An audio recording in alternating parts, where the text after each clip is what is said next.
એમને મનમાં એક પ્રશ્ન હંમેશા રહ્યા કરતો કે શાસ્ત્રીજી મહારાજ શું કામ અહીંથી નીકળ્યા? કારણ કે એમને એટલી તો ખબર હતી કે આ સંત બહુ સારા છે, પણ આ સિદ્ધાંત છે એમને બરાબર સમજાયો નહોતો. એમને એટલી તો ખબર હતી કે આ સંત કાંઈ એમને એમ તો નીકળે નહીં, કંઈક કારણ હોવું જોઈએ. પણ ઘણા બધા વર્ષો સુધી શાસ્ત્રીજી મહારાજ સાથે એમની મુલાકાત નહોતી થઈ. લગભગ 10-12 વર્ષે શાસ્ત્રીજી મહારાજને નડિયાદની અંદર મળ્યા. અને એ વખતે એમણે શાસ્ત્રીજી મહારાજને પ્રશ્ન પૂછ્યો કે તમે વડતાલમાંથી બહાર શું કામ નીકળ્યા અને કેમ તમે ભેગા નથી થઈ જતા? એ વખતે શાસ્ત્રીજી મહારાજે વાત કરી કે અમારે કંઈ ભેગા થવામાં વાંધો નથી. જો વડતાલ સંસ્થા છે મધ્યનું 21મું વચનામૃત માન્ય રાખે તો અમારે ભેગા થવામાં કોઈ વાંધો નથી. એટલે દોલતરામ કૃપાશંકર પંડ્યાને થયું કે આ તો સિદ્ધાંત માટે જ જુદા પડ્યા છે, આમાં એમને કોઈ અંગત સ્વાર્થ તો છે જ નહીં. તો એમણે કીધું બોલો વચનામૃતમાંથી તમે શું સમજાવવા માગો છો? અને પછી શાસ્ત્રીજી મહારાજે એમને અક્ષર અને પુરુષોત્તમની વાત સમજાવી. આ બધી વાત દોલતરામને બરાબર બેસી ગઈ. એ વખતે એમણે વાત કરી કે જે કામ કરવા માટે શ્રીજી મહારાજને પોતાને અવતાર ધારણ કરીને પધારવું પડે એ કામ તમે કર્યું છે, તમારો તો બહુ મોટો ઉપકાર છે આ સંપ્રદાય ઉપર. અને પછી એમણે કીધું કે તમે તો અત્યારે અક્ષર અને પુરુષોત્તમની ધાતુની મૂર્તિઓ પધરાવી છે, પણ તમે એટલો મોટો ઉપકાર કર્યો છે આ સંપ્રદાય ઉપર કે ભવિષ્યની અંદર તમારા શિષ્યો તમારી સાવ સોનાની મૂર્તિઓ પધરાવશે. આવું દોલતરામ કૃપાશંકર પંડ્યાએ કીધું. અત્યારે સોનાના સિંહાસનમાં તો શાસ્ત્રીજી મહારાજ બેસી ગયા છે, અને ભવિષ્યમાં કદાચ સોનાની મૂર્તિ પણ શાસ્ત્રીજી મહારાજની બેસે તો નવાય નહીં. પણ એમનો આટલો મોટો ઉપકાર આપણા ઉપર છે કે આ સિદ્ધાંત એમને આપણને સ્પષ્ટ કરીને આપ્યો, ખુલ્લો કરીને આપ્યો. સાચી વાત હોવા છતાં પણ એનું પ્રતિપાદન કરનાર તો કોઈક જોઈએ ને. તો શાસ્ત્રીજી મહારાજે એ વસ્તુ આપણને આપી દીધી. અને એના માટે શાસ્ત્રી મહારાજ શું કર્યું? પહેલાં મંદિરો બનાવી દીધા, મોટા મોટી વસ્તુ. એ કોઈ લાંબો શાસ્ત્રાર્થ ન કર્યો કે કાંઈ બધું ચૂંથણું કોઈની સાથે કર્યું નહીં. શાસ્ત્રીજી મહારાજે અક્ષર અને પુરુષોત્તમના મૂર્તિમાન સ્વરૂપો જ પધરાવી દીધા. એટલે મહારાજનો સિદ્ધાંત મધ્ય 27 પ્રમાણે કે જો મંદિર રહેશે તો ઉપાસના રહેવાની જ છે. એની પાછળ બધા એ મંદિરમાં આવશે એટલે પૂછશે કે આ કોણ છે? કે ગુણાતીતાનંદ સ્વામી. એ કોણ? એ કે અક્ષર બ્રહ્મ. આ કોણ? કે સહજાનંદ સ્વામી. એ કોણ? કે પુરુષોત્તમ નારાયણ. એટલે હજારો વર્ષો સુધી ઉપાસના એમને એમ ચાલુ રહી જાય એવી સુંદર વાત શ્રીજી મહારાજે શાસ્ત્રીજી મહારાજે પ્રવર્તાવી દીધી. તો આ એમનું વિઝન હતું. અને એને ખબર હતી કે આ બે વસ્તુ રહેશે તો પાછળ શાસ્ત્રો તો થશે, કારણ કે સત્પુરુષ પ્રગટ છે, મંદિર પ્રગટ છે, અને પછી શાસ્ત્ર છે એ તો સંપ્રદાયની રીત પ્રમાણે ભવિષ્યમાં થયા કરશે. અને અત્યારે થાય છે. પણ શાસ્ત્રીજી મહારાજનું કાર્ય એ વખતે ઘણા ઓછા સમજી શક્યા હશે. જેમ જેમ સમય જાય છે ને એમ એમના કાર્યનો મહિમા વધતો જાય છે, એમ વધારે સમજાતું જાય છે કે શાસ્ત્રીજી મહારાજે કેટલું મોટું કામ છે એ વખતે કર્યું હશે. તો એમણે આ મંદિરોની સ્થાપના છે કરી. એ વખતે 5 મંદિરો એમણે સ્થાપી દીધા. શ્રીજી મહારાજે પોતાના સમયની અંદર જે 6 મંદિરોની સ્થાપના કરી, ત્યાર પછી શાસ્ત્રીજી મહારાજે પહેલું બોચાસણથી જે મંદિરોની સ્થાપનાની શરૂઆત કરી, વચ્ચે ઘણો લાંબો સમયગાળો છે, 70-80 વર્ષનો સમયગાળો. પણ મહારાજ પછી એવા ને એવા મંદિરો 70-80 વર્ષની અંદર બન્યા જ નથી. આપણને આશ્ચર્ય લાગે કે વચ્ચે સંપ્રદાયનો વિકાસ ઘણો બધો થયેલો અને ઘણો બધો વિસ્તાર થયેલો એ વખતે. પણ શ્રીજી મહારાજ પછી આટલા ભવ્ય અને આટલા દિવ્ય શિખરબદ્ધ મંદિરો શાસ્ત્રીમાં જે પાછા પહેલાં વહેલા સ્થાપ્યા, આ 5 મંદિરો જે થયા એ સંપ્રદાયનો ઇતિહાસ આપણને બતાવે છે. અને એ મંદિરો પણ કઈ પરિસ્થિતિની અંદર? તો સંતો આપણને કહે છે કે નહોતા નાણાં, નહોતા પાણા, નહોતા માણા, અને હજી નહોતા દાણા. ચોથી વસ્તુ ખાવાનુંય નહીં. હવે એવી પરિસ્થિતિની અંદર આ મંદિરો થયા. નાણાં નહોતા એની વાત તો આપણે ગઈકાલે સાંભળેલી. આજ થોડી વાતો વિશેષ આપણે સાંભળીએ યોગી બાપાના શબ્દોની અંદર. યોગીજી મહારાજે એક પત્ર લખેલો છે ગોંડલથી મુંબઈ શાસ્ત્રીજી મહારાજને. અને એ પત્રની અંદર યોગીજી મહારાજ પોતે કહે છે શાસ્ત્રીજી મહારાજને કે આપણે ડાંગરા જ્યારે પારાયણ થઈ ત્યારે ભેગા થયા હતા. અને એ પારાયણ જ્યારે થઈ ત્યારે ત્યાં વેરાવળથી એક વસ્તુ આવી હતી. શું આવી હતી સાંભળીએ આપણે.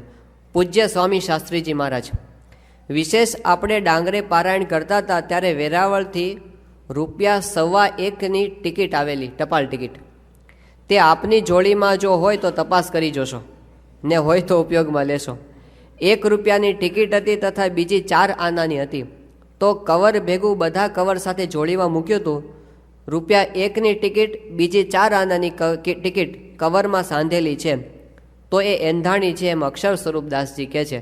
તો આ ટિકિટ છે ને પાછી મોકલજો, જે આવી ગયો ને તમારી પાસે. તો આ યોગીજી મહારાજ ₹1.25ની ટિકિટ. જો 10 લાખના મંદિરો શાસ્ત્રીજી મહારાજે શરૂ કરેલા છે, એ વખતે જ્યારે ₹1.25ની ટપાલ ટિકિટનો પ્રશ્ન ઊભો થયો હોય. બીજો એક પત્ર નિર્ગુણદાસ સ્વામી પોતે લખે છે, અને એ સારંગપુરથી હર્ષદભાઈ દવેને મુંબઈ લખે છે. અને એ પત્રની અંદર નિર્ગુણદાસ સ્વામી કહે છે હર્ષદભાઈ દવેને કે હું જ્યારે નિર્ગુણદાસ સ્વામી કહે છે, પરમ ભક્તરાજ શ્રીજી સ્વામીના લાડીલા હરિભક્ત શિરોમણી શ્રી હર્ષદભાઈ, સારંગપુરથી લિખિત નિર્ગુણદાસના જયશ્રી સ્વામિનારાયણ વાંચશો. વિશેષ, મારી પેન બગડતા શાસ્ત્રી નારાયણ સ્વરૂપદાસજીની પેન માગીને ચલાવતો હતો. તે પણ સ્પ્રિંગ ભાંગી ગઈ. તે પણ સમી કરાવવા મોકલી છે. દરબારની આપેલી પેને લખતો હતો. લખાભાઈ, દરબારની આપેલી પેને લખતો હતો તે બોચાસરમાં કોઈ ઈરાદાપૂર્વક ઉપાડી ગયો. મહારાજની ઈચ્છા. તો હવે મારે પેન વગર ચાલતું નથી. સારંગપુરમાં ખડીયો કલમ પણ મળતા નથી. તો મહેરબાની કરી પેનો બંને સમી કરાવી સારંગપુર તરત મોકલશો. રજીસ્ટર કરી મોકલશો. એ જ રિપેર કરાવવા મોકલીશ. હા, કે બે પેનો છે ને નવી મારે નથી જોતી, પણ જે છે ને એ રિપેર કરાવી અને બંને પેનો પાછી મોકલજો. બોલપેન પણ મુંબઈ રિપેર કરાવવી પડે, આવી પરિસ્થિતિ એ વખતે આ સંતોની હતી. અને એમાં નિર્ગુણદાસ સ્વામીએ લખ્યા છે, ગુણાતીત જ્ઞાનની ભરી ભરી તેજસ્વીની. એ જે એમણે લખેલા છે પત્રો, બધા 28 મણ પત્રો એ વખતે એમણે લખેલા છે. આપણે તપાસ વિચાર કરીએ તો ખબર પડે. રાતોની રાતો ઉજાગરા કરી અને એમણે એ વખતે દાખલો કરેલો છે. તો આ એ વખતની પરિસ્થિતિ.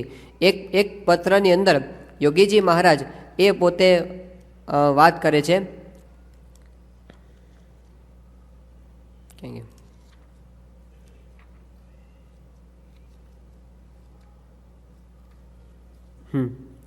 યોગીજી મહારાજ એક પત્ર લખે છે શાસ્ત્રીજી મહારાજને, અને કહે છે કે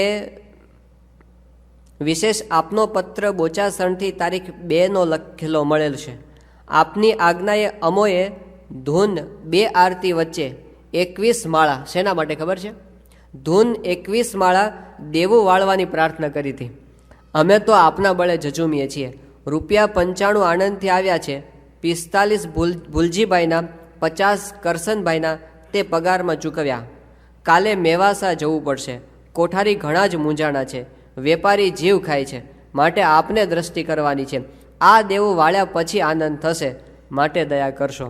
પછી કહે છે કે વાલજી ડાયા ₹251 માગે છે.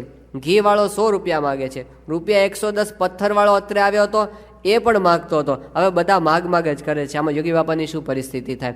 અને પછી તો યોગીજી મહારાજ પોતે એક પત્ર બીજો લખેલો છે શાસ્ત્રીજી મહારાજને, અને એની અંદર લખે છે કોઠારી શ્રીજી સ્વરૂપદાસને. કહે છે જો અનાજની કેવી પરિસ્થિતિ છે, કે કોઠારી શ્રીજી સ્વરૂપદાસજી, આપ પાસે કોઈ વખત માગણી કરી નથી, પણ અત્યારે પૈસાની તાણ પડી ને અનાજની તાણ પડી, તો ખાસ આપને 2 કાગળોમાં લખ્યું. ઈશ્વરભાઈની સાથે કેવરાવ્યું. અગાઉ કેવરાવી તો દીધું છે, પણ હજી એનો રિસ્પોન્સ મળ્યો નથી. એમ ઈશ્વરભાઈની સાથે કેવરાવ્યું. રામજી ભગતની સાથે પત્ર આપ્યો. તો હવે 20 મણ જીરાસણ ચોખા અત્રે સ્વામીના સ્થાનમાં સાક્ષાત મોકલશો, એવી વિનંતી ધ્યાનમાં લેશોજી. સ્વામીશ્રી પધારે તો આ પત્ર વંચાવશો, કામ સેવા ફરમાવશો. ત્યાં પ્રભુ સ્વામીને કહેશો ચોખા 20 મણ ખંડાવીને મોકલશો. અગર આપની ઈચ્છા પ્રમાણે ઓછા પણ મોકલશો, પણ જેટલા મોકલો એટલા મોકલજો ખરા. અમારે ચોખા વિના એ કામ અટક્યું છે. આ શાસ્ત્રીજી આ પોતે વાત કરે છે યોગી બાપા. અને બીજો એક પત્ર શાસ્ત્રીજી મહારાજ પોતે લખે છે ઘનશ્યામ સ્વામીને. ઘનશ્યામ સ્વામી ખાતરેજના, અને એમના ત્યાં એ સ્થાનમાં જ પોતે ઘણી વખત રહેતા, પોતાના જ સ્થાનની અંદર. અને ત્યાં આગળ યોગી શાસ્ત્રીજી મહારાજ છે એમને ઘનશ્યામ સ્વામીને કહે છે કે તમે છે ને દાળનો ખરડો કરજો, કારણ કે અત્યારે સારંગપુરની અંદર સમયો આવે છે, અને સમયાની અંદર વાપરવા માટે અત્યારે દાળ અમને મળતી નથી. વિશેષ અત્યારે ચોખ્ખા દાળ બિલકુલ નથી. તો ખાતરજમાંથી દરેકને સમજ પાડી અને વહેલી તકે અત્રે 25-30 મણ મોકલો તો સારું. વિશેષ મહેમદાબાદમાં પણ જોડી માગશો. જોડીના ચોખા દાળ આપ સમજ પાડીને મોકલવા તજવીજ કરજો. અહીં ધર્મશાળાનું કામ ચાલે છે, કથા પારાયણ થશે. ચોખા દાળ બિલકુલ નથી, તે મગ લાવીને કામ કરીએ છીએ, પણ મહેમાનને મગની ખીચડી ન હોય. ગુજરાતના મહેમાન આવે, મગની ખીચડી એમને ફાવે ને એમને તુવેર દાળની જોઈએ. હવે અમારી પાસે છે નહીં, પણ મહેમાનને મગની ખીચડી ન હોય માટે આપને તસદી આપી છે તે હરિભક્તોને કાગળ વંચાવી શ્રદ્ધા પ્રમાણે સારંગપુરના ઠાકોરજીની જોડી સેવા કરાવજો. જો એ આવશે ને તો અમારો સમયો થશે, બાકી સમયો થવાનો નથી. આ શાસ્ત્રીજી મહારાજની પરિસ્થિતિ. શાસ્ત્રીજી મહારાજ એકવાર નાના નાના સંતોને બધાને સારંગપુરની અંદર વાત કરે છે કે અમે કેવી રીતે ફર્યા છીએ. શાસ્ત્રીજી મહારાજ કે અમે અત્યાર સુધી અડધી ટિકિટવાળા નાના સાધુની જ જોડ રાખી છે. શાસ્ત્રી મહારાજ કાયમ અડધો સાધુ રાખતા, કારણ કે એ વખતે એવું નહોતો ને એમ કે 18 વર્ષનાને જ સાધુ કરે, એવું કંઈ નહીં. એ 10-11 વર્ષનું નાનો સાધુ હોય ને ભેગો ફેરવે. શું કામ? કારણ કે જોડની અંદર અડધી ટિકિટવાળો હોય તો એટલો ખર્ચો ઠાકોરજીનો ન થાય. અને એમાં પણ કેવી પરિસ્થિતિ ખબર છે? આણંદ રેલવે સ્ટેશને શાસ્ત્રીજી મહારાજ ઉતર્યા અને એમને જવું હતું અમદાવાદ, અને એને એમ કે કોઈક આપણને હરિભક્ત મળી રહેશે રેલવે સ્ટેશન પરથી, પણ સ્ટેશન પર કોઈ હરિભક્ત મળ્યા નહીં. તો કોની પાસે જવું? ગામની અંદર આવે, ચલો ગામમાં કોઈ હરિભક્ત મળે તો આપણને ટિકિટ અપાવી દે. ગામમાંય ન મળ્યા, પાછા સ્ટેશને ગયા કે ત્યાંય ન મળ્યા, પાછા ગામમાં આવ્યા. 3 વખત સ્ટેશને ગયા, 3 વખત ગામમાં આવ્યા, ત્યારે શાસ્ત્રીજી મહારાજને 1.5 ટિકિટ અપાવી દેનાર એક હરિભક્ત મળ્યા. આ પરિસ્થિતિને શાસ્ત્રી મહારાજ દાખલા કર્યા છે. અમે અત્યાર સુધી અડધી ટિકિટવાળા નાના સાધુની જ જોડ રાખી છે, તેના પોટલા ઉંચક્યા છે. હવે નાનો સાધુ પોટલા ઉંચકી શકે નહીં, એટલે પોટલા પાસે શાસ્ત્રી મહારાજને તેના પોટલા ઉંચક્યા છે. તેની રસોઈ કરીને જમાડેલ છે. પૂછો વાસુદેવને, અક્ષર સ્વરૂપદાસને પૂછો, આ નીલકંઠને અને ગોપીનાથને પણ અનુભવ છે. આ બધું શાસ્ત્રીજી મહારાજ પોતે શાખ પૂરા પારે વાત કરે છે કે આવા સંજોગોની અંદર અમે આ વિચરણ કરેલું છે. અને એટલે એક પત્ર ચંપકલાલ શેઠ છે ને એ પોતે લખે છે યોગીજી મહારાજ પર, અને આ કાળજુ હલાવી નાખે એવો પત્ર છે. આખો પત્ર તો આપણે પછીથી જોવાના છીએ, પણ જે પાછળનો ભાગ છે એની અંદર આ ચંપકલાલ શેઠ છે એ પોતે વાત કરે છે. સાંભળો. હું અમદાવાદની જમીન લેવાનો પ્રયાસ ચાલતો હતો અમદાવાદની અંદર, અને જમીનનો ભાવ છે ને ઘણો બધો મોંઘો પડતો હતો. થોડું આપણે વાંચીએ પહેલેથી એટલે ખ્યાલ આવશે. બીજું, અત્રે મંદિર કરવા જમીન માટે પ્રયાસ થાય છે. પરમ પૂજ્ય નંદા સાહેબ ધિયાને મળ્યા, શેઠ શ્રી બચુભાઈ શેઠ, મથુરદાસ વગેરેને મળ્યા, પરંતુ બજાર પ્રમાણે શેઠિયાની માગણી કાંઈ આપણે 45-50 રૂપિયા વારના ધારતા હતા, અને કેશવલાલ કારભારી પ્રથમ 80-85 રૂપિયાની વાત કરતા હતા. પૂજ્ય સ્વામીશ્રીને કરગરીને હા પડાવશું, પણ શેઠિયાઓનો જમીન માટેનો ભાવ રૂપિયા 145 થી 50 છે. સત્સંગ માટે લાગણી ખૂબ છે ને બહુ તો 10-15 ઓછા કરે, અને તો પણ 1.5 લાખથી લાખ ઓછા લેવાના થાય. એટલે આજુબાજુ જમીનો માટે તપાસ ચલાવીએ છીએ. હવે માલુમ પડે છે કે રૂપિયા 100 થી ઓછો ભાવ તો નહીં જ થાય. હઠીભાઈની વાડી સામે જહાગીર મિલના માલિક શેઠ શાંતિદાસ મંગળભાઈની જમીન છે, આશરે 18,000 વાર, ને 1500 વારમાં સડક ઉપર 2 મજલાની ચાલી બાંધેલી છે. તે તેની આખી મિલકતના રૂપિયા 15 થી 16 લાખ લેવાના છે, ઓછા નહીં, ને તેમાંથી ઓછી જમીન આપે નહીં. આપણે આખી જમીન લઈને કકડે વેચીએ તો ફાયદો જરૂર થાય, પણ મોટી રકમનું અત્યારે રોકાણ કરવાનું તે પ્રશ્ન છે. હવે વાત કરે છે, સાંભળજો. આપ સંતો તો નિષ્કંચન છો. શાસ્ત્રીજી મહારાજને શું સ્વાર્થ, યોગી બાપાને શું સ્વાર્થ, હા, નિર્ગુંડા સ્વામી પાસે શું હતું? આપ સંતો તો નિષ્કંચન છો. 12 આના સિલક હોય ત્યારે 200 રૂપિયાનું દેવું હોય ને 1200ના કામ માથે ઉપાડેલા હોય, એવો વ્યવહાર હું આજે 8 વર્ષથી જોઉં છું.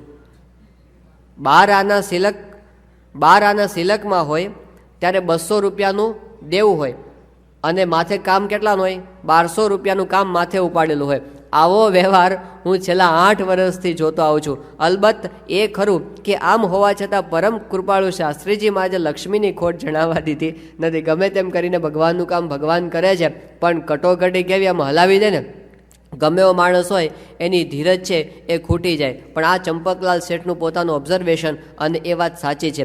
આવી પરિસ્થિતિ એ વખતની હતી, અને છતાં પણ એમાં શાસ્ત્રીજી મહારાજનું બળ પાછું એવું ને એવું, જરાય ઓછું નહીં. શાસ્ત્રીજી મહારાજ ક્યારેય મોડી વાત કરી જ નથી. એક પત્રની અંદર શ્રીજી સ્વરૂપદાસને શાસ્ત્રીજી મહારાજે પોતે લખેલું છે એ કે આપને અત્યારે તો તે વાતનો કે ભવિષ્યનો ખ્યાલ નહીં આવતો હોય, પણ મને તો ઇદમ દેખાય છે કે 2 દેશ કરતાં આપણી સંસ્થા વૃદ્ધિ પામે અને પ્રતિષ્ઠાને સંપત્તિમાં પણ વૃદ્ધિ થાય. એ વખતે મહારાજની સ્થાપેલી જે સંસ્થા હતી 2000 સાધુની આટલો મોટો, કોઈ એ વખતે કલ્પના ન કરી શકે. શાસ્ત્રી મહારાજ આ તો પેલું તલખરાની તાપણી જેવું બધાને લાગતું હતું કે હમણાં ઓલવાઈ જશે એની અંદર. તો એવા સંજોગોમાં શાસ્ત્રીજી મહારાજ પોતે બોલ્યા કે ભવિષ્યની અંદર 2 દેશ કરતાં આપણી સંસ્થા વૃદ્ધિ પામશે. અને આખા વિશ્વે આજે જોયું. હકા બાપુ છે ને એ વખતે ત્યાં ગોંડલ મંદિરની અંદર જોગી મહારાજ હોય એ સવારના મહાપૂજા કરવા બેસે ને તે જોગી મહારાજની બાજુમાં બેસે. સ્વાર્થ શું ખબર છે? સવારમાં નાસ્તો મળે નહીં, પણ જો બાજુમાં બેસે અને મહાપૂજાના વાસણ ઉટકે ને તો 2 લાડુડી મળે પેલી પ્રસાદીની. એટલે બાજુમાં બેસે અને યોગીજી મહારાજ છે પછી મહાપૂજા પૂરી થાય પછી ધૂન કરે. અને ધૂન એમની બહુ લાંબી ચાલે. અને ધૂન છે ને કે સાધુ વધો, સાધુ વધો, સાધુ વધો. હવે એ વખતે કાકા બાપુ વિચારે કે આ 5 સાધુ શાસ્ત્રીમાં જ પરાણે સમજાવીને ગોંડલ રાખીને ગયા છે. કારણ કે કાઠિયાવાડમાં ગુજરાતના સાધુને ફાવે નહીં. પરાણી રાખીને ગયા છે, એમાંથી 2 તો ભાગવાનું નામ કે મારે જતા રહેવું છે, એ રહેવું નથી. અને એક ગરડા છે એમાં કે સાધુ વધો, પછી કે રૂપિયા વધો, રૂપિયા વધો, રૂપિયા વધો. અને રૂપિયામાં આઠાને સિલકની અંદર દેખાતા હોય. અને ત્રીજું કેમ કે સત્સંગ વધો, સત્સંગ વધો, સત્સંગ વધો. સવારથી સાંજ સુધીમાં ખાલી 2 જ જણા દર્શન આવતા હોય ગોંડલ મંદિરે. અને એની અંદર આવી રીતે વાત કરે એમને કોઈ દિવસ સમજાય નહીં. એટલે પછી એ છે ને શાસ્ત્રી આખા બ્રહ્માંડમાં સત્સંગથી આવા સંકલ્પો બધા કરે યોગી બાપા. પછી શાસ્ત્રીજી મહારાજ જ્યારે આવે ને ત્યારે હકા બાપાએ ફરિયાદ કરી કે આ છે ને સ્વામી યોગી બાપા હાવ સંકલ્પો હવે એવા ઢંગધડા વગરના કરે છે, તો મને બહુ ગુસ્સો આવે છે. અને એ કહે કે રૂપિયા વધો ને સાધુ વધો ને આમાં કંઈ મેળ પડે એવું લાગતું તો નથી. એટલે એ વખતે શાસ્ત્રીજી મહારાજ પોતે બોલેલા, એમણે કીધું હકાભાઈ આ જોગી મહારાજના બધા સંકલ્પો સત્ય થશે, આખા બ્રહ્માંડમાં સત્સંગ થશે ને તમે તમારી નજરે જોશો.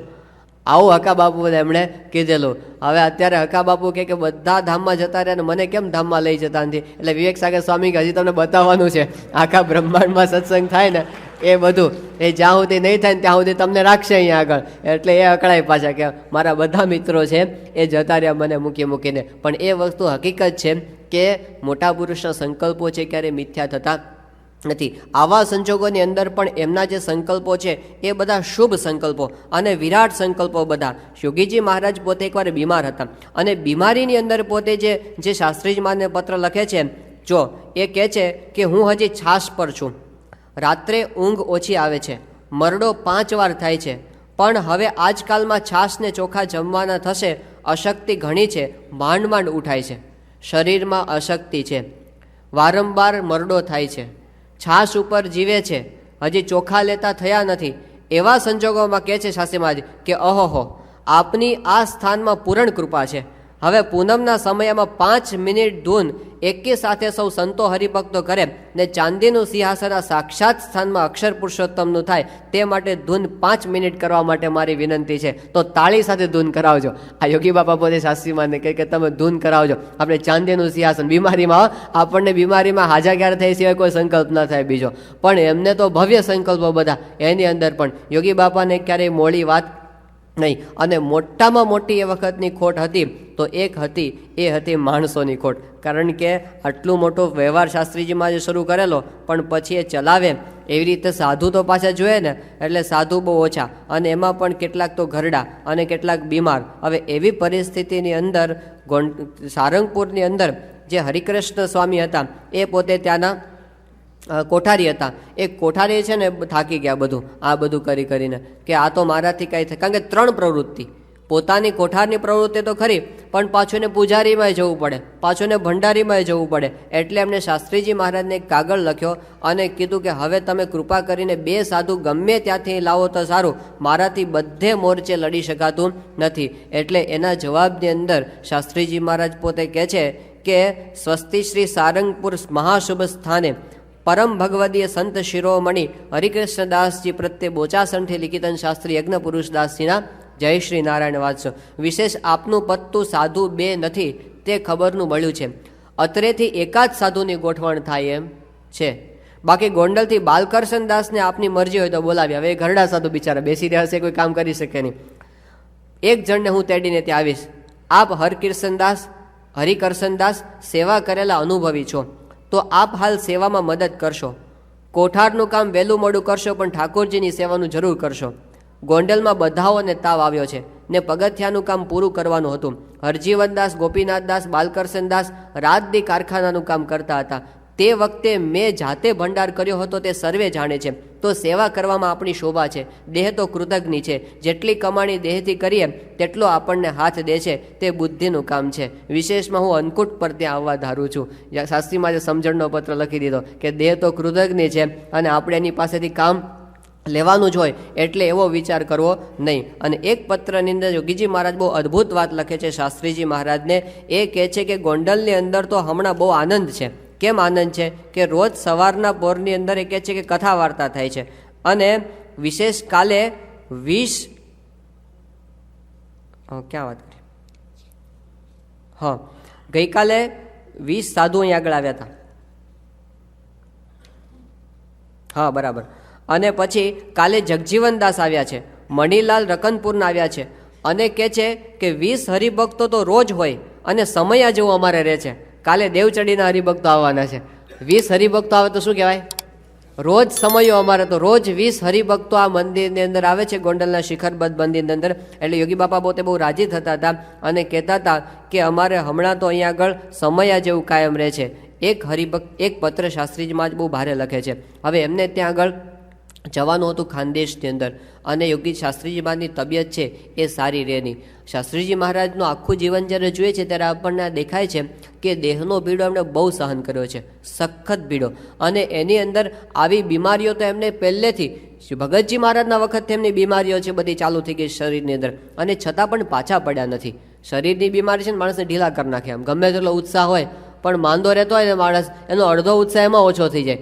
પણ શાસ્ત્રીજી મહારાજ પોતે આવી પરિસ્થિતિની અંદર પણ એનો ઉત્સાહ કેવો છે. જો શાસ્ત્રીમાં જ કહે છે કે ખાનદેશ જવાનો ખાસ મારો વિચાર છે, પણ અત્યારે ઉધરસનો ઉપાડો વધુ છે. વિરસદની મુસાફરીમાં આખી રાત ઊંઘ આવી નથી. અત્યારમાં વૈદ્ય હિંમતલાલને બોલાવ્યા છે. તેના કયા પ્રમાણે 15 દિવસ સ્ટેટમેન્ટ કરવું પડશે, એટલે કે ટ્રીટમેન્ટ કરવી પડશે. 15 દિવસ સ્ટેટમેન્ટ કરવું પડશે. જો મળશે તો ત્યાં જવા જેવું હશે તો ખાનદેશ જવા તૈયાર છું, ને ન મટે તો શ્રીજી સ્વામીની ઈચ્છા. જો આટલી તૈયારી છે. ન મટે તો શ્રીજી સ્વામીની ઈચ્છા, પણ હજુ કેટલીક સેવા અધૂરી છે જેથી બને તેટલી મટાડવાની ગણતરી રાખવી એમ ઈચ્છા મારી તથા બીજાઓની છે. અને પછી કહે છે જો ગરડા માટેનો સંઘર્ષ તો ચાલુ જ છે. ગરડા સંબંધી તો સ્વામી શ્રીજીની ઈચ્છા હશે તો તે જમીનનું ઠેકાણું પડશે, તો ગમે તેમ પુરુષ પ્રયત્ન કરીને કરવું પડશે. એટલે એ તો પાછું એમના મનમાં સતત વિચાર. 33 વર્ષ સુધી ગરડા મંદિરની જમીન માટે શાસ્ત્રીજીમાં જે શ્રદ્ધા રાખી છે. આમ કૃષ્ણકુમાર સિંહજી આમ લાલ લીટો મારી દીધો કે કોઈ દિવસ આ જમીન છે એ શાસ્ત્રી યજ્ઞ પુરુષ દાસને પ્રાપ્ત થાય નહીં. શાસ્ત્રીજીમાંના પ્રયત્નો છતાં પણ ક્યારેય બંધ થયા નથી. કે મહારાજનો સંકલ્પ છે ત્યાં કરવો છે. 79 વર્ષની ઉંમરે નિર્ગુંડા સ્વામી એક કાગળ લખે છે હર્ષદભાઈ દવેને, અને એમાં એવો રિપોર્ટ લખે છે કે શાસ્ત્રીજી મહારાજ કથા શરૂ કરે છે, રાતના 12 વાગે કથા શરૂ થાય છે અને 2 વાગે પૂરી થાય છે. રાતના 12 થી 2 વાગ્યા સુધી 79 વર્ષની ઉંમરે શાસ્ત્રીજી મહારાજ છે એ પોતે કથા વાર્તા કરતા. શાસ્ત્રીજી મહારાજ સારંગપુરની અંદર હતા, અને એ વખતે નિર્ગુંડા સ્વામી ત્યાં ખાનદેશ ગયા હતા. અને ત્યાંથી એમણે શાસ્ત્રીમાને પત્ર લખ્યો કે સ્વામી, અહીંના હરિભક્તોની બહુ ઈચ્છા છે કે તમે ખાસ એ લોકોને લાભ આપવા માટે પધારો. શાસ્ત્રીજી મહારાજને એ વખતે એક પગે વાહ હતો, જમણા પગે. એટલે પછી એમણે એ વખતે જવાય એવું તો હતું નહીં, પણ એમણે નક્કી કર્યું કે ના, આપણે જવું જ છે. એટલે એ પોતે નીકળ્યા સારંગપુરથી. જાળીલા રેલવે સ્ટેશન સુધી ડમણિયામાં બેસીને જવાનું, અને ત્યાંથી ટ્રેનમાં બેસી અને પછી અમદાવાદ અવાય, ને અમદાવાદથી પછી એમને ખાનદેશ સુધી ટ્રેનની અંદર જવાનું હોય. એટલે પોતે ત્યાંથી જમણા પગે વાહ હતો, એટલે બહુ ચલાય એમ હતું નહીં, પણ 2 સેવક સંતોનો ટેકો, એક નારાયણ સ્વરૂપદાસજી ને બીજા ચતુર્ભુજદાસજી, એ બંનેનો ટેકો લઈ અને શાસ્ત્રીજીમાં ગાડામાં બેઠા અને જ્યાં જાળીલા આવ્યા ત્યાં સુધીમાં તો એને બંને પગ જલાઈ ગયા. અને એ વખતે 1946ની સાલનો પ્રસંગ છે. 81 વર્ષે શાસ્ત્રીજી મહારાજની ઉંમર છે. જાળીલા રેલવે સ્ટેશન પરથી પોતે પત્ર લખે છે નિર્ગુંડા સ્વામીને. વિશેષ હમો તે તરફ ખાનદેશ આવવા સારું 5 જણ તૈયાર થઈને અમદાવાદ થઈને શુક્રવારે અટલાદરા જઈશું, પણ સ્વામી મહારાજની મરજી શું છે તે કળાતું નથી. આજ રાત્રે જમણા પગે આખામાં વા આવી ગયો છે. છતાં વિચાર ન બદલતા નીકળ્યા. વિચાર બદલ્યો નહીં એમણે કે નીકળવું તો છે જ, છતાં વિચાર ન બદલતા નીકળ્યા. પણ ડમણિયામાંથી ઉતરતા બિલકુલ ચલાયું નહીં. બીજા પગે પણ દર્દથી પીડા થતી હતી. ઊંચકીને માસ્તરના ઘરે લાવ્યા છે. 2 સેવકોએ આખા ઊંચકી લીધા એમને અને હવે ગાડીમાં ઊંચકી બેસાડશે. અમદાવાદ તથા અટલાદરે તો જઈશું, પણ ત્યાં ગયા પછી જો પગે નહીં મટે ને વધારો થશે તો અવાશે નહીં. ઘણું કરીને સહેજ મટશે ને પગે ચલાશે તો જરૂર આવીશ, માટે અકસ્માત થઈએ નહીં અવાય તો રાજી રહેશો. શાસ્ત્રીજી મહારાજ કે જો મને જરાક પણ સારું થશે ને તો હું ચોક્કસ ત્યાં સુધી આવી જઈશ. ખાનદેશ સુધી છેક શાસ્ત્રીજી મહારાજની ત્યાં જવાની તૈયારી. એ વખતે વાહનની કોઈ સુવિધા નહીં, આવી હોસ્પિટલોની, આવી એમની શરીરની વ્યવસ્થા સચવાયની, એની વચ્ચે પણ એમણે એ વખતે આવો એક દાખલો કરેલો છે. નિર્ગુંડા સ્વામી ભાદરણની અંદર હતા. હવે નિર્ગુંડા સ્વામી એ વખતે ભાદરણ આપણું મંદિર છે જૂનું, ત્યાં જ પોતે એમનો ઉતારો. એમની સાથે એમની જોડની અંદર એક સાધુ હતા સ્વામિનારાયણ પ્રિયદાસજી. હવે એમને કંઈક બહુ મોટી બીમારી આવી ગઈ. નિર્ગુંડા સ્વામી પોતે તો માંદા હતા જ પાછા, અને એમાં એમની જોડના સાધુ માંદા પડ્યા. હવે નિર્ગુંડા સ્વામીને પાછું ત્યાંથી નીકળીને આણંદ જવાનું આગળનો પ્રોગ્રામ ચાલુ હતો. આ સાધુ માંદા પડ્યા એટલે હવે એની સેવા કોણ કરે પાછા? નિર્ગુંડા સ્વામી પોતે પોતાનું ન કરી શકતા હોય તો એનું કેવી રીતે કરી શકે? પાછું એમના સત્સંગનું કાર્ય, પત્રલેખન ને બધું ચાલુ હોય. એટલે એમણે પછી બોચાસણ કાગળ લખ્યો કોઠારીને કે કંઈક એક સાધુની વ્યવસ્થા થાય તો કરો. જો એક જોડનો સાધુ નહોતો મળતો. એ પરિસ્થિતિની અંદર એ પોતે લખે છે કે વિશેષ એકાદશીને દાડે અમે ભાદરણ આવ્યા. એકાદશીને દાડે અમે ભાદરણ આવ્યા. 12 તાવ શરૂ થયો, પણ 10-12 કાગળ લખ્યા, તોય તાવમાં 10-12 કાગળ લખ્યા. સાંજે 4 વાગે તદ્દન શિથિલ થઈ ગયો. ડૉક્ટર કાનજીભાઈ પુરુષોત્તમદાસને બોલાવી લાવ્યા, ગોળીઓ આપી. તારીખ 17મીએ 4 ડિગ્રી તાવ હતો. સ્વામીનો કાગળ આવ્યો કે ભાદરણ ગયા તે સારું કર્યું, હવે ટકીને આરામ થતા સુધી રહેશો, 15 દાડા રહેવું. તારીખ 18મીએ 1.5 ડિગ્રી તાવ. તારીખ 19મીએ 99 ડિગ્રી. આજે 96 ડિગ્રીનો નોર્મલથી ઓછો છે, પરંતુ અશક્તિ, હાફ, અતિશય ઉધરસ, ટેકો લઈને બેસાય નહીં તો સુવાય તો શેનું? પ્રથમ ઉધરસ આવતા ઊંઘ આવી જતી. કાલે બીજે દાડે ને રાત્રે પણ ઊંઘ નથી આવી. 2 દિવસથી ઊંઘ નથી આવી. અફીણના દોડવાનો શેક ચાલે છે. એટલા માટે હરિભાઈને બોલાવ્યા હતા, પણ માસ્તરે કાગળ નહીં પહોંચાડ્યો હોય. પૂજ્ય શાસ્ત્રીજી મહારાજ અમદાવાદ પધાર્યા. હવે બીજી વાત કરે છે કે 3 દાડે આજે હું તાવમાંથી બેઠો થયો છું. અટલાદરેથી પ્રતાપને બોલાવ્યો હતો, તેને પણ તાવ આવે છે, માટે રાહા ભગતને મોકલ્યા છે. સ્વામી નારાયણ પ્રિયદાસજીને મેં પૂછ્યું, તમારે શું દર્દ છે? તો કહે, મને પેશાબ બંધ છે, 2 ટીપા થાય છે અને 2 લોહીના પડે. 5-7 વખત ખાડે જવું પડે, રાતમાં જવું પડે. હવે રસોઈ કરવા બેસે નહીં, બેઠા બેઠા રસોઈ કરે વખતે ટીપા પડી જાય ને કાનજીભાઈ ડૉક્ટર કહે એમને હોસ્પિટલમાં જવું પડશે. હું તો 4 દાડાથી અન્ન લેતો નથી. મોસંબીનો રસ ને સાબુદાણાની કાંજી પર નભ્યું છે, માટે બોચાસણથી ભગત જોડે તમે ભાદરણ આવો અને 2:30ની ગાડીમાં નારાયણ પ્રિયદાસજીને બોચાસણ મોકલીશું. 8મે આણંદથી મોટર મગાવીને આણંદ સ્ટેશને શાસ્ત્રીજી મહારાજ ભેગા થઈશું, કારણ તમારે કથા કરવાની તે રહેવું પડે. તેમ છતાં તમારે આવવા રુચિ ન હોય તો ભંડારી કેશવજીવનદાસજી અગર કોઠારીના લાવેલા સાધુને મોકલશો. નારાયણ પ્રિયદાસજી આણંદ હોસ્પિટલમાં જશે. વાસુદેવ તથા ઘનશ્યામદાસજી સાથે ઈશ્વરભાઈના દવાખાને જશે. ત્યાં ડૉક્ટરની સલાહ લેશે, પણ દવા કાનજીભાઈ આપે છે, પણ દર્દ વધ્યું મટતું નથી. તેમને બોચાસણ લાવવા જ પડે એમ છે. જો કોઈ નહીં આવે તો હું બોચાસણ આવીશ, પણ તેમને લોહીના ટીપા પડે તે ઠાકોરજીનો થાળ કેમ થાય? જો કેટલી બીમારી! હવે આપણને થાય ભગવાન ભજે એટલે કોઈ દુઃખ આવવું જ ના જોઈએ. આ શેના માટે નીકળ્યા હતા? પોતાના માટે તો કોઈ ક્રિયા છે જ નહીં આ સંતોની. શાસ્ત્રીજી મહારાજ, યોગીજી મહારાજ, નિર્ગુણદાસ સ્વામી પોતાના શરીર માટે, પોતાના સુખ માટે એક ક્રિયા નથી. તમામ જીવન એમણે ભગવાનને અર્પણ કરી દીધું છે, છતાં આટલા કષ્ટો આવે છે. માણસની ધીરજ રહે કે જવા દો, મૂકો પડતું બધું. આટલું કર્યા પછી પણ પછી ઉત્સાહ શેનો રહે ક્રિયા કરવાનો? તો એવા સંજોગોની અંદર પણ ગઈકાલે આપણે જે ભજન સાંભળેલું, જે દુઃખ થાય તે થાજો રે રૂડા, સ્વામીને ભજતા, અને છતાં પણ પોતાના શરીરે સારું થાય એવી પ્રાર્થના તો આ સંતોએ કોઈ કરી જ નથી. યોગી બાપાએ ક્યારે શાસ્ત્રીજી મહારાજને એવી પ્રાર્થના કરી નથી કે મને શરીરે મટી જાય. યોગી બાપાની પ્રાર્થનામાં તો શું આવે? હે શાસ્ત્રીજી મહારાજ, તમારી કસનીમાં હંમેશા રહેવાય. શરૂઆત આવી રીતે કરે છે. તો આ કયા પેરેડાઇમ્સ હશે? કયા દ્રષ્ટિકોણથી સત્સંગને જોતા હશે, ભક્તિની કઈ કક્ષાએ એ લોકો બિરાજમાન હશે, નિષ્કામપણાની કઈ સ્થિતિ એ લોકોએ પ્રાપ્ત કરી હશે, આપણને ખ્યાલ આવે. તો નિર્ગુણદાસ સ્વામી પોતે આવા સંજોગોની અંદર શ્રીજી મહારાજને માટે, સ્વામીને માટે વફાદાર રહી અને પોતે મંડ્યા છે. એ નિર્ગુણદાસ સ્વામી પોતે બીજો એક પત્ર લખે છે શાસ્ત્રીજી મહારાજને.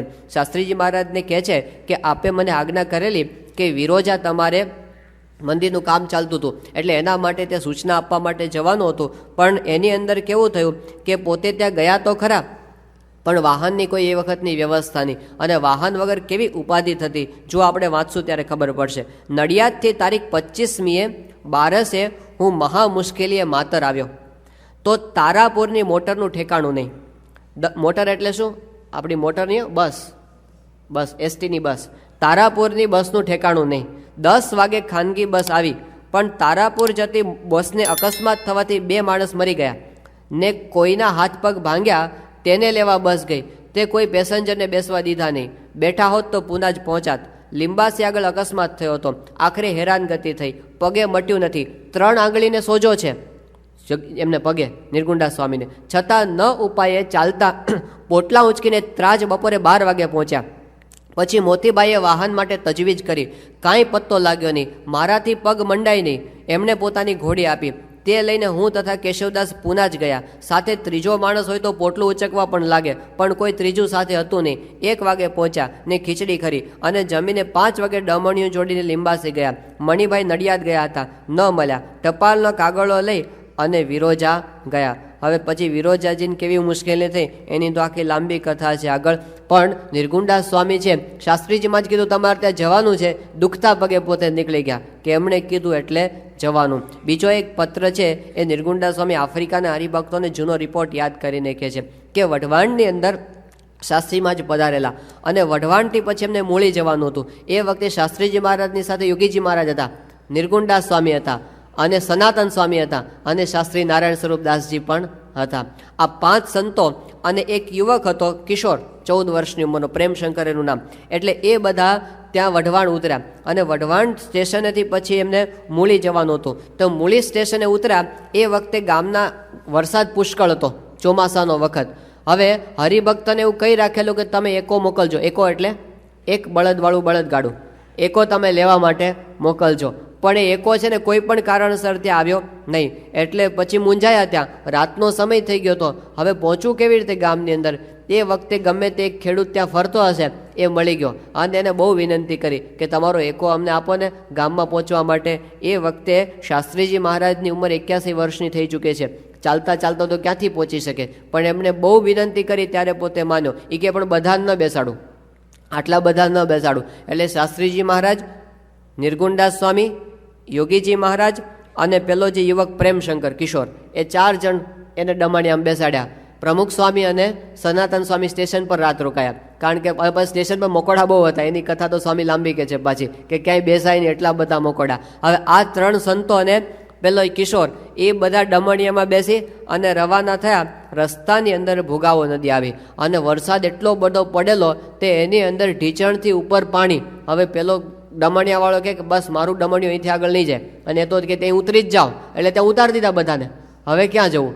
આખી નદી પાર કરવાની. એટલે નિર્ગુણદાસ સ્વામીના શબ્દોમાં જ આપણે સાંભળીએ કે શું કહે છે કે અતલાદરાનો નારણધરાનો સમયો કરી મોજીદર રાત રહી અને લીમડી આવ્યા, ત્યાંથી વઢવાણ આવ્યા. પછી પૂજ્ય શાસ્ત્રીજી મહારાજ ભેગા થયા. 5મે મૂળી આવેલો. પછી પૂજ્ય શાસ્ત્રીજી મહારાજ તથા હું તથા યોગીજી મહારાજ, પ્રેમશંકર છોકરો, એ 4 જણા ગયા. બીજા સાધુ સ્ટેશનમાં રહ્યા. આ 4 જણા હાલ્યા. વરસાદ બહુ વરસેલો, ભોગાવાને કાંઠે મૂળી છે, નદીમાં પાણી સાધારણ આવેલું, એકો ઉતરી શકે નહીં. આ તરફ નદી કાંઠે જ ઉતરી ગયા. મજૂર પણ મળ્યો નહીં. હવે સામાન તો પાછો ભેગો હતો, એકાવાળો ઉતારીને જતો રહ્યો. આ સામાન કોણ ઊંચે? બધા ઘરડા સાધુ. મજૂર મળ્યો નહીં. મૂળી જેને ઘરે ઉતરવાનું હતું તે રૂપસંગ દરબારને ઘરની ખબર નહીં, પાછી એડ્રેસ તો ખબર નહોતી. મને પગે ખાલી ચડી જાય એટલે મારાથી ચલાય નહીં. આ નિર્ગુણદાસ સ્વામીની પરિસ્થિતિ. તે પોટલું, ગોદડી અને કાગળનું પોટલું મારે ઉચકવું પડ્યું. 3 વસ્તુ એમને લીધી. પોતાનું કપડાનું પોટલું, બીજું કાગળનું બંડલ તો ભેગું જ હોય, હા, અને ત્રીજી એમની ગોદડી. આ 3 વસ્તુ એમને ઉપાડી. પ્રેમશંકરને માથે પણ પોટલું, ખભે બંડલ, અને એક હાથમાં પૂજ્ય સ્વામીશ્રીના જોડા. શાસ્ત્રીજી મહારાજના, અને એક હાથે સ્વામીશ્રીને ઝાલ્યા. પૂજ્ય યોગીજી મહારાજ એમના ઠાકોરજીની પોટલી અને બીજા હાથે પૂજ્ય સ્વામીનો હાથ પકડીને ચાલ્યા. આખી સવારી આવી રીતે નદી પાસ કરે છે ને પૂજ્ય સ્વામીશ્રી 10 ડગલા પણ ચાલી શકે નહીં, અને ભોગાવાનો પડ મોટો, પાણી અને એમાં અજાણી ધરતી, એમાં ચાલ્યા. આગળ હું ચાલ્યો, તે વચમાં હું ગબડી પડ્યો ને મારી પાસે ગોદડી હતી તે તણાઈ, તે પૂજ્ય સ્વામીશ્રીએ લીધી. એમની ગોદડી નિર્ગુણદાસ સ્વામીની. આ વખતનો શું દેખાવ! આ જો યોગી શબ્દો જો, આ વખતનો શું દેખાવ, શું મનુષ્ય લીલા, કોઈને કળિયામાં આવે જ નહીં. માંડ નદી ઉતરીને સડકે સડકે ગામમાં ગયા. એક વકીલ મળી ગયો, તે રૂપસિંહજી દરબારને ઓળખીતા. એમણે માણસ મોકલ્યું. રસ્તામાં મહા મુશ્કેલીએ ઘેર પહોંચ્યા ને રાતે સૂતા. આહા, જીવના કલ્યાણ માટે તથા મેં કોઈ વખત મૂળીના દર્શન કર્યા નહીં, તે માટે ઉતર્યા હતા. મને મૂળીના દર્શન કરવા માટે શાસ્ત્રી મહારાજ લઈ ગયા હતા. આ પ્રસંગ છે, એમણે વાત કરી ત્યાં આગળ નિર્ગુણદાસ સ્વામીએ. પણ આ દાખલો 81 વર્ષની ઉંમર આવું ચાલીને કરનારા કોણ મળે આપણને? પણ એ દાખલો એ શાસ્ત્રીજી મહારાજે પોતે કરેલો છે. અને નિર્ગુણદાસ સ્વામીની જે દાખલો છે એનું તો આપણે વર્ણન કરી શકીએ એમ નથી. એ પુરુષે જે કંઈ કરેલું છે ને, શાસ્ત્રીજી મહારાજ એવું કહેતા કે આ સંપ્રદાયના વિકાસની અંદર એમનો 14% ફાળો છે. નિર્ગુણદાસ સ્વામી જે ઈશકથી મંડ્યા હતા બધા. આ પુસ્તકની અંદર કુબેરદાસભાઈનો પત્ર એમણે લખેલો છે. 36 પાના તો છાપેલા છે આની અંદર, 36 પ્રિન્ટેડ પેજ આની અંદર. 14 આની સત્સંગ છે એ એમનો હતો. એટલે કેટલો થાય? 80%થી વધારે થયો સત્સંગ. એ કે એમણે દાખલો કરેલો છે. અને નિર્ગુણદાસ સ્વામીનો દાખલો એવો, 36 પાનાના છાપેલો પત્ર હોય તો હાથથી લખે કેટલા થાય? 100, 125 પાનાના પત્રો. અને એ પત્રો પાછા પોતે લખવાના એટલો ને એની કોપી કરવાની, એ કોપી પાછી રાખી મૂકવાની. જેટલા કાગળ લખે ને, ઝેરોક્સ મશીન એ વખતે મળે નહીં, તો એ બધાની કોપી કરીને પાછી પોતાની પાસે રાખવાની, એનો પાછો રેકોર્ડ રાખવાનો. આ દાખલો નિર્ગુણદાસ સ્વામીનો. અને એમને જે સંઘર્ષો અને કષ્ટો સહન કરેલા છે એ તો આપણે જો વાંચીએ તો આપણને ખરેખર રૂવાડા બેઠા થઈ જાય એવું છે. નિર્ગુણદાસ સ્વામી એક કાગળની અંદર પોતે વાત કરે છે કે મેં કાગળ લખવાનો શરૂઆત કરી છે. કુબેરભાઈને કાગળ લખે છે કે ઉપાસનાના રહસ્ય સંબંધી 2 શબ્દો લખું છું, જે વારંવાર લખવાથી આનંદ આવે છે અને તેમાં જરા પણ કંટાળો આવતો નથી. આવી વાત એમણે કરી કે આમાં મને જરાય કંટાળો આવતો નથી. તારીખ 14/10/46ના દિવસે આફ્રિકા શિવાભાઈને કાગળ લખે છે અને કહે છે કે અત્યારે તો અત્યંત શરદી થઈ છે, છતાં કાગળ લખવાનો વહેલા 4 વાગે શરૂ કર્યો છે, સવારના 4 વાગે. પછી કહે છે બીજા એક પત્રની અંદર કે આ કાગળ મેં રાતના 9 વાગે લખવાનો શરૂ કર્યો છે. અને અશક્તિ છે, અને કહે છે કે મારો વાસો ફાટે છે, પણ છતાં પણ કાગળ લખાય છે એટલે લખું છું. સવારના 4 વાગે એમણે કાગળ પૂરો કરેલો છે. તો આવો દાખલો એ નિર્ગુણદાસ સ્વામીનો સતત રહ્યો છે, પહેલેથી છેલ્લે સુધી. નિર્ગુણદાસ સ્વામી એમની છેલ્લી બીમારીની અંદર ત્યાં મુંબઈની અંદર હતા. અને એ વખતે નંદાજીના બંગલાની અંદર શાસ્ત્રીજી મહારાજનો ઉતારો હતો. નિર્ગુણદાસ સ્વામી બહુ બીમાર હતા અને એમનું એ વખતે જ્યારે ચેકિંગ કરવામાં આવ્યું ત્યારે ખબર પડી કે એમને તો કેન્સર છે. આ નિદાન થઈ ગયું. અને નિર્ગુણદાસ સ્વામીને પણ ખબર પડી ગઈ કે હવે અમારો દેહ છે એ રહેવાનો નથી. એવી પરિસ્થિતિની અંદર નિર્ગુણદાસ સ્વામી છે એ પોતે એક હરિભક્તને કાગળ લખે છે. એ કહે છે કે મેં તમને 2 વખત બોલાવ્યા, છતાં પણ તમે શાસ્ત્રીજી મહારાજના દર્શન માટે આવ્યા નહીં. માટે જો હવે તમે અમને તેડવા માટે તમે નહીં આવો ને શાસ્ત્રીજી મહારાજના દર્શન માટે, તો હું સામેથી તમને તેડવા માટે આવીશ, માટે આવી જજો. હવે ધામમાં જવાના 2-3 મહિનાની વાર છે અને ખબર છે કે મારે ઉપડી જવાનું છે. છેલ્લી હદ સુધી એમણે પોતે શાસ્ત્રીજી મહારાજનો મહિમા પ્રવર્તન અને આ અક્ષર અને પુરુષોત્તમની વાત બધા સમજે એટલું જ નહીં, પણ એ પોતે પાછા એ માટે બધાને નિષ્ઠા થાય પાકી. પોતાને મનાવા પૂજાની જરાય ઈચ્છા નહીં. નિર્ગુણદાસ સ્વામીને જો કોઈ મોટા માને ને તો પાછા તરત એની ચોખવટ કરી આપે કે મારી અંદર તો કંઈ નથી, હું તો શાસ્ત્રીજી મહારાજ પાસે કંઈ નથી, જે કાંઈ છું એ ભગતજી મહારાજ અને શાસ્ત્રીજી મહારાજની કૃપાથી છું, અને એ જ મોક્ષના દાતા સત્પુરુષ છે અને એની અંદર જ જોડાવાનું છે. આ વાત તો પાછી ચાલુ ને ચાલુ જ હોય. તો આ દાખલો શાસ્ત્રીજી મહારાજ, યોગીજી મહારાજ, નિર્ગુણદાસ સ્વામીનો છે. ઘણું બધું આગળ હજી ચાલે છે, પણ આ બધાની પાછળ જે શાસ્ત્રીજી મહારાજનો શુભ હેતુ હતો એ પોતે ખેંગારજીભાઈને લખે છે. એ પત્રમાં શાસ્ત્રીજી મહારાજ કહે છે ખેંગારજીભાઈને કે આ જે ઉપાસના પ્રવર્તન આપણે કરીએ છીએ અને એના દ્વારા જે જીવને નિષ્ઠા થશે એનાથી આપણને શું ફાયદો થવાનો છે, કે છે કે વિશેષ સત્સંગને રાજી કરવો, ને પોતાના આત્માનું કામ કરી લેવું. બધું મળશે, પણ સ્વામી મહારાજ તથા તેમના લાડીલા ગુણાતીત જ્ઞાનના સંત હરિભક્તોને રાજી કરવાથી જે સર્વોપરી પ્રાપ્ત થાય છે તેવું કોઈ સાધન રાજીપા જેવું નથી. તે આપને વગર પ્રયાસે તેવો જોગ રાજી કરવાનો મુદ્દો છે તે ગુમાવશો નહીં ને અવસર સાચવી રાખશો. મોટા મોટા સ્વામી અને સ્વામી એટલે ગુણાતીતાનંદ સ્વામી, મોટા મોટા સ્વામી અને નિષ્કુળાનંદ સ્વામી જેવા સદ્ગુરો નિસ્પૃહી અને ત્યાગી હતા. પણ મહારાજની ઈચ્છા જે મંદિરની સેવા કરવી અને સત્સંગ વધારવો ને સત્સંગ સાચવવો તેવી સેવા મહારાજને અને આખા સત્સંગને રાજી કરવા સારું સ્વીકારીને રાજી કર્યા એવી સેવા અત્યારે આપને મળી છે. આપ પણ આવો અમૂલ્ય સેવાનો વખત ભૂલશો નહીં. પછી કહે છે કે વિશેષ અનંત કોટી જન્મથી જગતના વિષયો ભોગવ્યા છે તો પણ તેની તૃપ્તિ થઈ નથી. પાતાળ સુધી પૃથ્વી ફાટી તે એક બે ઘડાથી ભરાય તેમ નથી. એ તો જ્યારે ત્યારે તેમાં દોષ દૃષ્ટિ કરીને જીવમાંથી વિચાર કરીને ત્યાગ થશે અને તેના બદલામાં સ્વામી મહારાજની ધર્મ જ્ઞાન વૈરાગ્ય સહિત ભક્તિ કરશો ત્યારે આનંદ થશે ને તમામ રજ તમના ઘાટ નાશ થશે. કરોડ કલ્પ થયા, જગતમાં અનેક પ્રકારના વૈભવ આ જીવે ભોગવ્યા છે, પરંતુ તેની તૃપ્તિ થઈ નથી અને થશે નહીં. ને જો આ વખતે મનને સમજાવી શૂરવીર થઈ શ્રીજી મહારાજ સ્વામીની સેવામાં તત્પર રહેશો તો અનેક જન્મનો રખડામણ મટી જશે ને અખંડ દિવ્ય દેહ શ્રીજી મહારાજની સેવામાં રહેવાશે.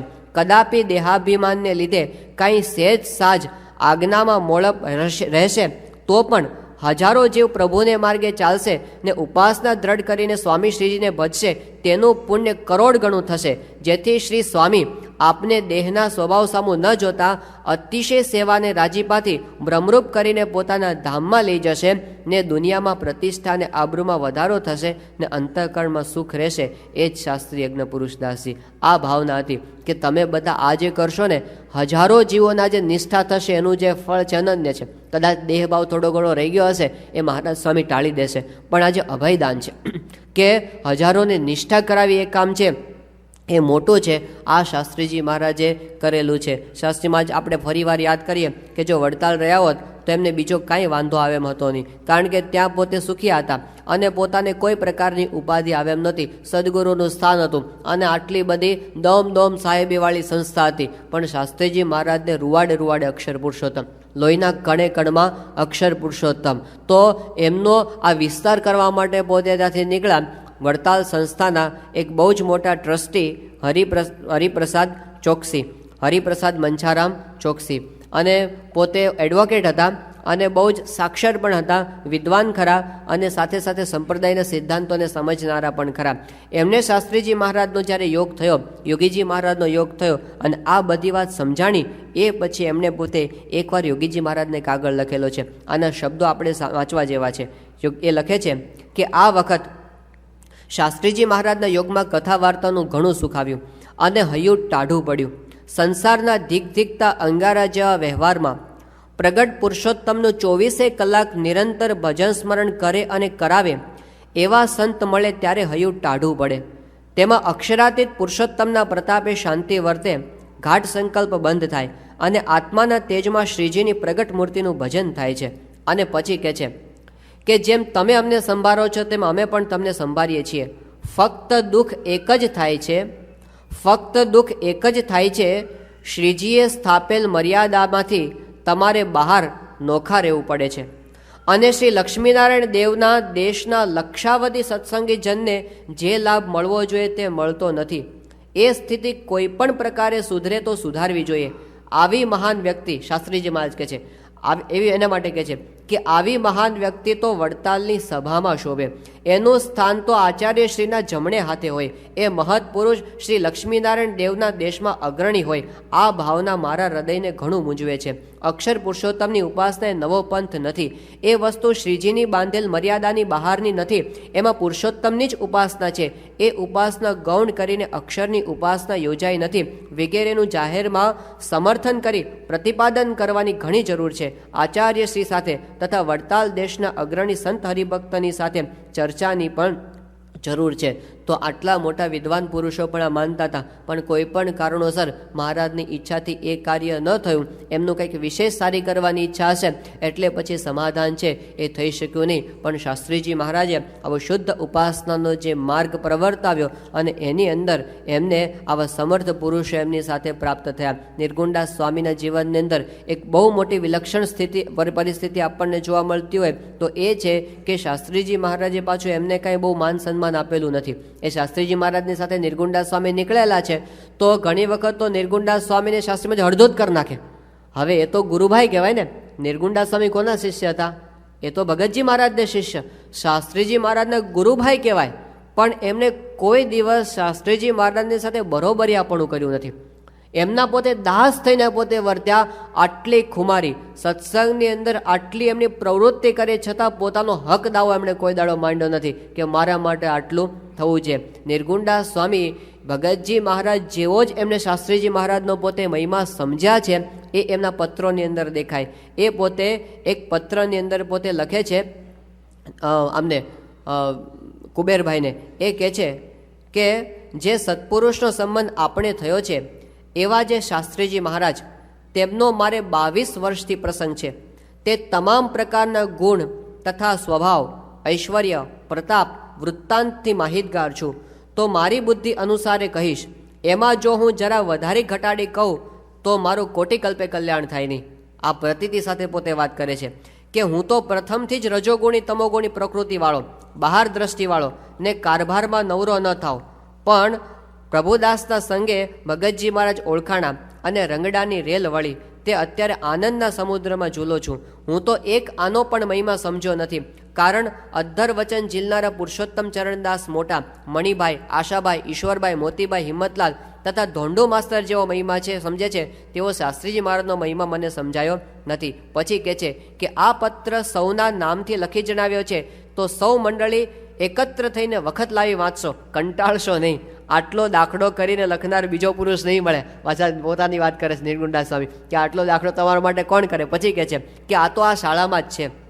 તો સર્વે સજ્જ થઈને સર્વને ઉપયોગી થઈ પડે ને લાભ થાય તેના બદલામાં મારી ઉપર રાજી થશો, જેથી મારામાં રહેલા આંતરિક દોષો નિવૃત્તિ પામી જાય. કારણ આપ સર્વે મુક્ત મંડળ રાજી થાવ એટલે શાસ્ત્રીજી મહારાજ રાજી થાય. એવો કેટલો શુદ્ધ ભાવ છે. આ ભાવથી નિર્ગુણદાસ સ્વામી લખે છે. અને પછી કહે છે કે છેવટે કહું છું કે થોડા વખતમાં નિંદા કરનાર પણ આ જ્ઞાનને કબૂલ કરી નમતા આવશે ને સૌ પગે લાગશે ને સાચે દેવાળે ઘંટ વાગશે. કારણ આપણે કોઈ દિવસ માથું કાપનારો પણ ત્રિકાળમાં અવગુણ છે જ નહીં.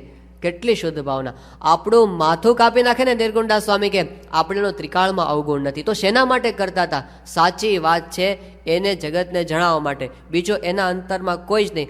અને પછી હરિભક્તોની નામાવલી લખે છે. 15 પાના ભરીને હરિભક્તોની નામાવલી લખે છે કે આટલા આટલા હરિભક્તો અક્ષર પુરુષોત્તમની નિષ્ઠાવાળા થયા છે. હવે કેટલો એમને મહિમા હશે. અને એક એક ગામના કેટલા હરિભક્તો એમને પોતાના આ બધું ડેટામાં ફિક્સ કર્યા હશે ને બધા એક કે એકના નામ લખીને પછી કહે છે. અને પછી એક જાહેર નિવેદનની અંદર નિર્ગુણદાસ સ્વામી પોતે લખે છે કે આ સારંગપુરની અંદર વૈશાખ મહિનામાં મૂર્તિઓ પધરાવવાની છે તો આ વખતે લાભ ચૂકશો નહીં. આ બાબતમાં કોઈ પક્ષાપક્ષીમાં ઉતરવું નહીં. કારણ અમે કોઈ પક્ષાપક્ષીથી અગર કોઈને દબાવવા, અગર અભિમાને કરીને કરતા હોઈએ, અગર કોઈને પાછા પડવા કરતા હોઈએ તો કોટાન કોટી પરમહંસને માર્યાનું પાપ છે. વળી અમારે ખુદ સ્વામિનારાયણ ભગવાન છે, બીજા કોઈની ઉપાસના હોય તો પણ ઉપર પ્રમાણે સોગંદ છે. આ સોગંદ ખાઈને નિર્ગુણદાસ સ્વામી કહે છે કે અમારે કોઈ સ્વાર્થ નથી, અમારે કાંઈ મોટા થવું નથી, અમારે કાંઈ પક્ષાપક્ષી કરવી નથી, અમારે બરોબરીયાપણું કરવું નથી. બસ મહારાજને સ્વામીની શુદ્ધ ઉપાસના છે એની વાત કરવાની છે. તો આ નિર્ગુણદાસ સ્વામી હતા એ પોતે આટલા શુદ્ધ ભાવ સાથે પોતે મંડેલા અને એ વાત એમણે પોતે કરેલી. તો કહેવાનો મતલબ એ છે કે આ પુરુષો પોતે નિસ્વાર્થ ભાવે સાચી વાત લઈને નીકળેલા. એટલે એમના અંતરની અંદર બીજો કોઈ ભાવ નહોતો. નિર્ગુણદાસ સ્વામી છે એક પત્રની અંદર નંદા સાહેબને લખે છે. આ સમજવા જેવું છે. નિર્ગુણદાસ સ્વામી શાસ્ત્રીજી મહારાજને કેવા જોયેલા આપણને ખ્યાલ આવે. એ કહે છે કે મારો 54 વર્ષનો અનુભવ ને વડતાલથી બહાર નીકળ્યા પછી 43 વર્ષનો અનુભવ, નજરે હજારો પરચા જોયા. સ્વામિનારાયણના એક સાધુ એટલે કે શાસ્ત્રીજી મહારાજ, સ્વામિનારાયણના એક સાધુ, તેની પાસે એક પાય નહીં. તે બહાર નીકળી હજારો પ્રકારના માન અપમાન તથા સુખ દુઃખ વેઠી હજારોને સત્સંગી કર્યા. શું એમની છાતી ને શું એમની હિંમત! બડા પ્રતાપી અત્યારે ખાટલામાં સૂતા સૂતા કાર્યો કરી રહ્યા છે. મારા જેવા રજ પ્રકૃતિવાળાને પણ દાબી મુક્તપણે વર્તે છે ને આખા બ્રહ્માંડમાં મને એમનાથી જ બીક છે, બાકી મને બીજાની બીક કે પરવા નહીં. એ ચોક્કસ તમે જોઈ રહ્યા છો નિર્ગુણદાસ સ્વામીનો શૂરવીરતાનો સ્વભાવ. એટલે છે ને એને બીજું કોઈ દબાવી શકે નહીં. પણ નિર્ગુણદાસ સ્વામી કહે કે મને આખા બ્રહ્માંડની અંદર એકની જ બીક. એ કોની? શાસ્ત્રીજી મહારાજની, બીજા કોઈની નહીં. તો આ નિર્ગુણદાસ સ્વામી પોતે શાસ્ત્રીજી મહારાજને જે રીતે જોયેલા આપણને ખ્યાલ આવે કે કેટલો બધો એમને શાસ્ત્રીજી મહારાજનો પક્ષ હતો.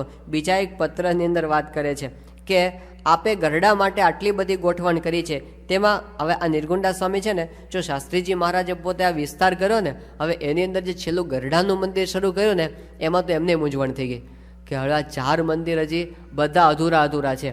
અને શાસ્ત્રીજી મહારાજની 85 વર્ષની ઉંમર, અને એ વખતે ગરડાની અંદર શિખરબદ્ધ મંદિરનું ખાતમુહૂર્ત કર્યું. અને પાછું કેવું ખબર છે? આરસનું, પાયાથી લઈને શિખર સુધી આરસનું મંદિર.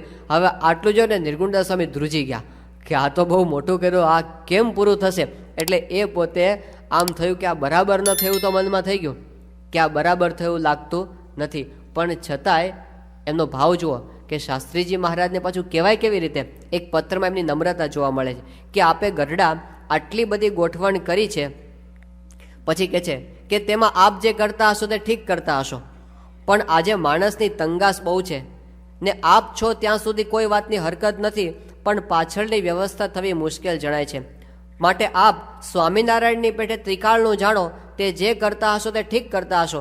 આપ અન્યથા કરતુમ વાપરી જે કરતા હશો તેમાં મારો મત છે, પણ અમને પાછળનું સૂજે નહીં, તો દયા કરશો તે રાજી રહેશો. અમારા માટે આપના ઉમંગને ધક્કો આવે તો ધિક્કાર ગણાય, ને તો નિષ્ઠા શાની? એ જ હું તો એટલું ધારું છું કે જે આપ જેવા હોય તે કર્યા વગર રહેશે નહીં. એ જાણે છે કે આ બધું બરાબર છે, પણ એ કહે છે કે કદાચ ન થાય તો મનમાં એવું છે, પાછી દ્વિધા છે કે ના, શાસ્ત્રીજી મહારાજ તો જે કરે બરાબર છે. પાછું કહે છે કે પણ આ માણસો દેખાતા નથી. આ દ્વિધા છે, પણ એ દ્વિધાની અંદર પણ હાથ જોડી દીધા એમને કે હું વિરોધ નથી કરતો, કારણ કે અમારે લીધે તો તમને કદાચ એવું થાય, તમારો ઉત્સાહ ઓછો થાય, તો એવું છે ને એ મારે કરવું નથી. પણ એક વસ્તુ એમણે નક્કી કરેલી કે શાસ્ત્રીજી મહારાજ જે કરે છે એ બરાબર. એની અંદર પછી એમણે કોઈ દિવસ પોતાનો વિચાર શાસ્ત્રીજી મહારાજના વિચારથી પોતે જુદો પડવા દીધો નથી. એક વખત હર્ષદભાઈને પોતે લખે છે, આ પત્ર પણ અદ્ભુત છે. એ કહે છે કે વિશેષ આ બ્રહ્માંડમાં પ્રગટ ગુરુ હરિ શાસ્ત્રીજી મહારાજ સિવાય કોઈનું કાંઈ કર્યું થતું નથી, એવી મારી દ્રઢ ગ્રંથિ છે, અને એવા મારે તમને કરવા છે. આ એમને નક્કી કરેલું કે મારે હવે છે ને આટલું નક્કી કરેલું છે મેં કે કોઈ પણ સંજોગોની અંદર શાસ્ત્રીજી મહારાજનું જ ધાર્યું થાય છે, બીજા કોઈનું ધાર્યું થતું નથી. અને આવી નિષ્ઠા છે ને મારે તમને બધાને કરાવી છે. તો નિર્ગુણદાસ સ્વામી હતા, પોતે એક જ વસ્તુ લઈને નીકળેલા, પોતાનો કોઈ સ્વાર્થ નહોતો, પણ શાસ્ત્રીજી મહારાજ છે એમનું પ્રવર્તન થાય એ સિવાય એમને બીજો કોઈ સ્વાર્થ હતો નહીં. એક પત્ર છે એ પોતે નિર્ગુણદાસ સ્વામી પોતે લખે છે, એની અંદર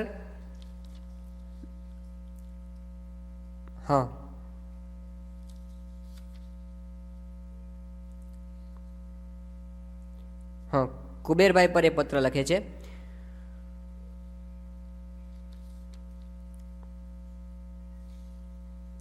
ના, એ નથી. શાસ્ત્રીજી મહારાજ નિર્ગુણદાસ સ્વામીનો મહિમા લખે છે આફ્રિકા હરિભક્તો ઉપર. એ કહે છે કે નિર્ગુણદાસ સ્વામી પહેલેથી જ તેઓ અમારી સાથે રહી અક્ષરે સહિત પુરુષોત્તમની સેવા, શ્રીજી મહારાજની ઉપાસના પ્રવર્તાવવા તેમણે દેહની પરવાહ કરી નથી.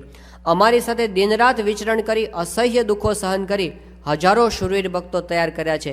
તેમનું અંગ શૂરવીરપણાનું, તેમનામાં સાધુતાના મહાન ગુણો, આજ્ઞા, ઉપાસના, સદભાવ અને પક્ષનું તેમણે હંમેશા સચોટ રીતે પોતાના વર્તન દ્વારા સમર્થન કર્યું છે. તેમના સમાગમમાં આવનારને પ્રગટ અક્ષર પુરુષોત્તમની ઉપાસના સમજાવી અખંડ સુખ દ્વારા અક્ષરધામના 36 દેહે જ અધિકારી બનાવ્યા છે. અમારી મરજી પ્રમાણે સત્સંગની અપાર સેવા કરી છે. આ વસ્તુ છે ને બહુ અઘરી છે કે એમને સેવા તો કરી આપણે કરીએ છીએ, પણ શાસ્ત્રીજી મહારાજની મરજી પ્રમાણે. શાસ્ત્રીમાંથી ઘણી કસોટી કરેલી છે. પ્રમુખ સાહેબ મહારાજ ઘણી વખત એમના પ્રસંગો કહે છે કે નિર્ગુણદાસ સ્વામી બોચાસણની અંદર હતા, અને એ વખતે નિર્ગુણદાસ સ્વામીને ધોતિયું ફાટી ગયું હતું. એટલે શાસ્ત્રીજી મહારાજ પાસે લેવા ગયા અને કીધું કે મને નવું ધોતિયું કોઠારમાંથી આપો. હવે બધું સેવા કોણ લાવે? ઠાકોરજી પાસે પૈસાની બધી સેવા પણ કોઠારમાં જમા કરાવી દીધી હોય અને પછી કોઠારમાંથી પોતાની કપડું લેવાનું શાસ્ત્રીમાને કહેવું પડે. શાસ્ત્રીમાને કે મને નવું ધોતિયું આપો. શાસ્ત્રીમાં જ કે તમારું ધોતિયું જોવા દો. એટલે આમ જોયું એ કે આ તો હજી ચાલે એવું છે, આને જો દાંડિયું કરો ને તો હજી 6 મહિના ચાલે. એટલે દાંડિયું કરવા એટલે શું કે વચ્ચેથી ફાડી નાખવાનું અને 2 છેડા સાંધી દેવાના. એટલે શું કે વચ્ચેનો ઘસાયેલો ભાગ બહાર આવી જાય. એ કે આ તો દાંડિયું કરો તો 6 મહિના હજી હાલે એવું છે. નિર્ગુણદાસ સ્વામી બહુ વિનંતી કરી, શાસ્ત્રીમાં જ કે ના નથી આપવું, ચલાવો 6 મહિના. હવે આટલું બોલતા હતા ને ત્યાં એક બાવો આવ્યો. શાસ્ત્રીમાને પગે લાગીને કે સ્વામી મને ધોતિયું આપો ને. શાસ્ત્રીમાજી કોઠારમાંથી નવું નક્કોર કાઢીને આપી દીધું. આ નિર્ગુણદાસ સ્વામી જોવે છે કે હું આટલું બધું કરું છું ને છતાં પણ સ્વામી મારું આટલું ના રાખે, અને છતાંય નિર્ગુણદાસ સ્વામીને અભાવ આવ્યો નથી.